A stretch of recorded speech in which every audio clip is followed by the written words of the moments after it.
y'all, I'm Pam.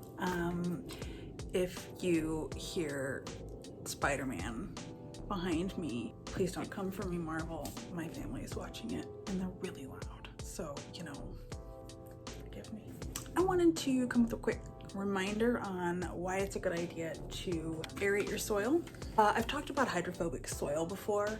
So say you water it a whole bunch and then it just all seems to just flow right through. Or maybe it just pools on top and it doesn't seem to be soaking in, it doesn't really seem to be doing anything. You could have a couple of things going on. If this is a plant that you don't water very often, generally not enough in this case, you might be dealing with hydrophobic soil, and that basically just means that you've created water, or you've created soil that's afraid of water, so it doesn't want to take it up. That's not really what it means, but that's what it sounds like it means, so we're gonna go with it. And when that's the case, you definitely want to aerate the soil just so that you can, make sure that your plant's getting water in general. It's just a good idea to aerate it just kind of regularly too. A couple reasons. One, you're gonna kind of mix everything up, and so you're gonna prevent that hydrophobic soil to begin with, because water is gonna make its own little pathways in there, and there's always gonna be areas that don't get water, and so it's nice to kind of just mix it up, give it a little bit fresh.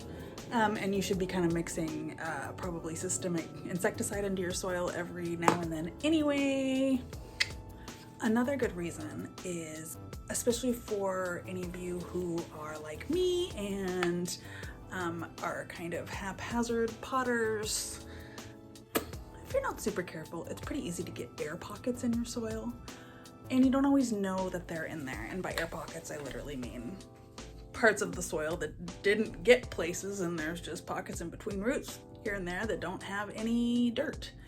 And that's not great. And sometimes your plant will be acting kind of weird. You're not kind of quite sure why. That might be it. One of those really fun things you have no idea how to check for otherwise.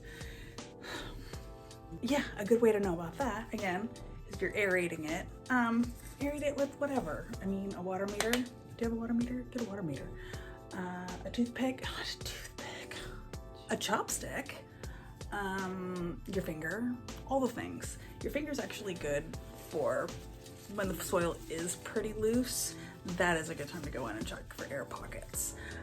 Especially if you ever see, if you do a good watering on your soil, and once in a while you'll see like air bubbles at the top.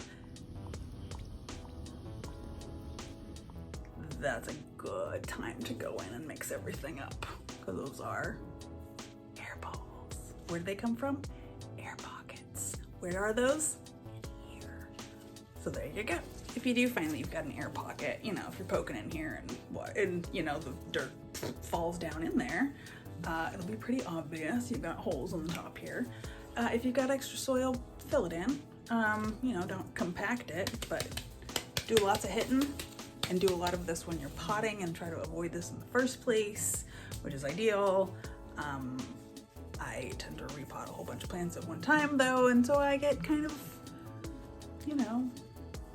lazy on my own plants, because I really like to pot plants. It's really fun, but there's a limit.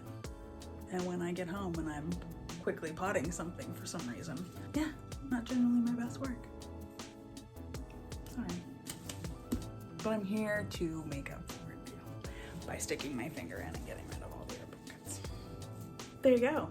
Get rid of those air pockets, get some soil on those roots, make everybody happy, aerate your soil, and get a water meter. All right, see y'all.